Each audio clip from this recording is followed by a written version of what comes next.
नै बिबार बायदि खुलुमबाय लोगोफोर आंनि चेनेलाव नोंथांमोनखौ बरायनाय जाबाय। आं दिनै नोंथांमोननि थाखाय रेसिपियाव लानानै फैदों रुटिनि रेसिपि।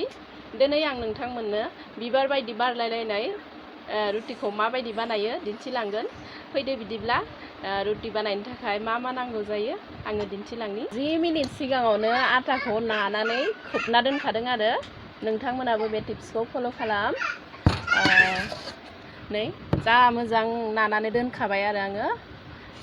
बेवहाय आङो नानाय भिडिअखौ मानो लायासै होनब्ला भिडिअआ गोलाव जायो नालाय, बेनिखायनो आङो नानायखौ लायासै आरो आं माबायदि नादों दायो आं खोन्थानोसै। बेवहाय आङो सामससे घि होदों आरो संख्रि एसे होदों, नांजासे होनाङा आरो एसेल' होबानो जाबाय संख्रिखौ। जेनेबा आटाया एसे बुरजाबा एसे बुरजा होबानो जाबाय, खिन्थु नांजासे नाङा आरो। ओमफ्राय दैखौ एसे एसे होनानै नालांबाय थाबानो जाबाय, खेबसेनो बुरजा होनो नाङा। बेबायदि एकदम मोजां नानानै लानांगौ आरो नै जि मोजां नै गुरै जाबाय आरो नै बायदि गुरै नानांगौ। गुरै नाब्लासो आटाया माबा रुटियाबो गुरै जागोन आरो जानो। गाबोनसिम दोनबाबो गुरैयानो थागोन आरो बे आटानि रुटिया। बिदिब्ला गेस अन खालामनोसै, रुटि बानायनायनि स्टार्ट खालामनोसै। ओंखायनो बेलना नांगौ रुटि बेलिनो थाखाय। स्टार्ट खालामसै बिदिब्ला भिडिअखौ। एक्सट्रा पाउडार नांगौ जायो आरो जोंनो नै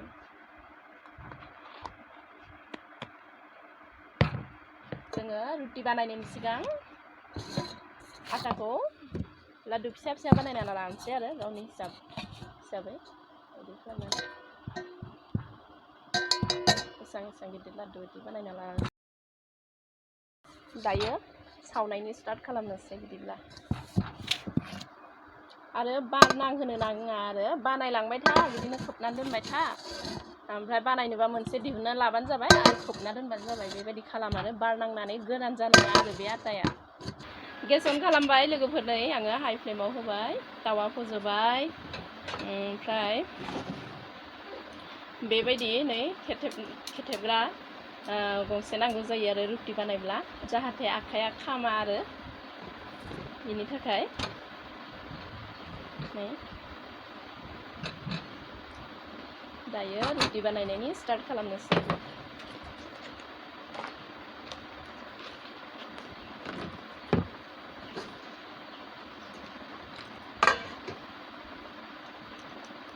नै पाउडारावहाय बेबायदि लगायनोसै, नै पाउडाराव लगायना लानोसै आरो बिदि।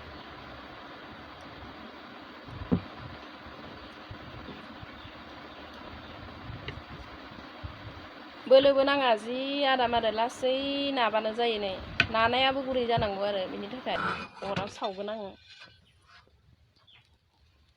नै लोगोफोर माबायदि बिबार बायदि बारबाय नै।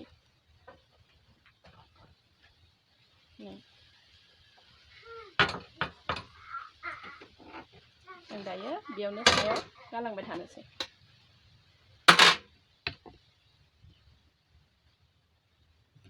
अरखौ ल' खालामनानै दोनबाय आङो।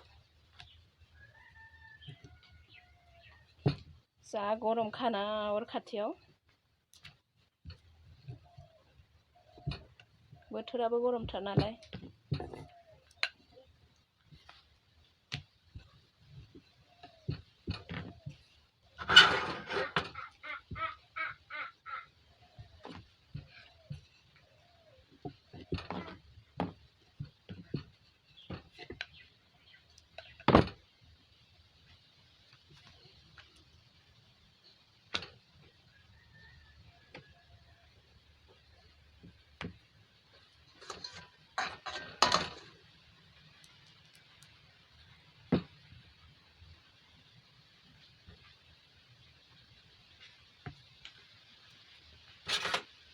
नै बेलथायनो सम जाबायानो।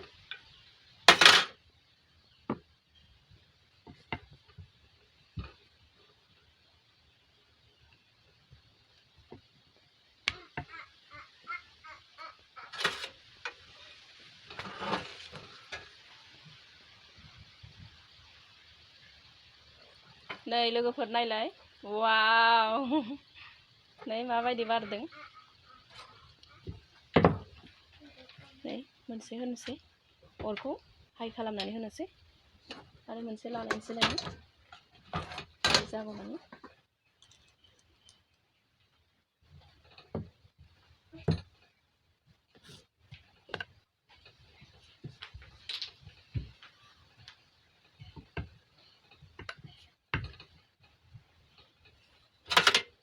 नै एसे थिफु थिफु जाबानो ओरै सोलायना होनांगौ आरो बेलथायना होनांगौ नै जाबायानो अरा सावनोसै नै दायो नै बे बाहागोआ सायाव दङमोन ना बे बाहागोखौ अराव होनांगौ आरो नै जोब्बाय नै लास्टनि बे मोनसेयाल'सै बानायखांबाय बोथोराबो जा गरम ना रुटि बानायनोनो गोसो जाया आङो ओंखामनिफ्राय रुटिखौसो साबसिन मोनो आरो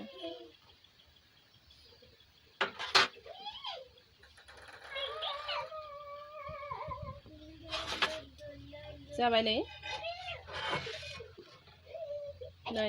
बिबार बायदि बारखाबाय होमबा जा मोजां जायो आरो नै गल गलनो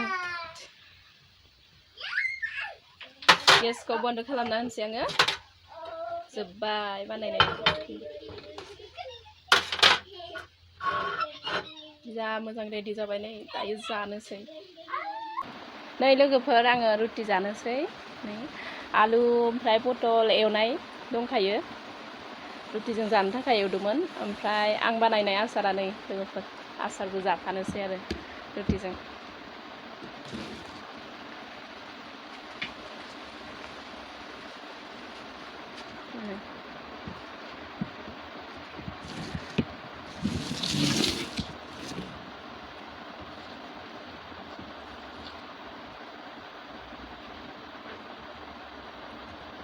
आसार एसे एसे लगायनानै जानोसै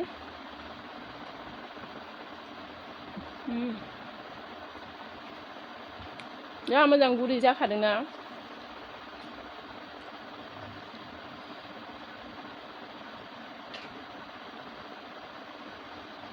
जा मोजां गुरै जाखादों नै लोगोफोर नै बिसिनोनो बोलो नाङानो आङो बांसिनानो रुटि बानायनानै जायो आरो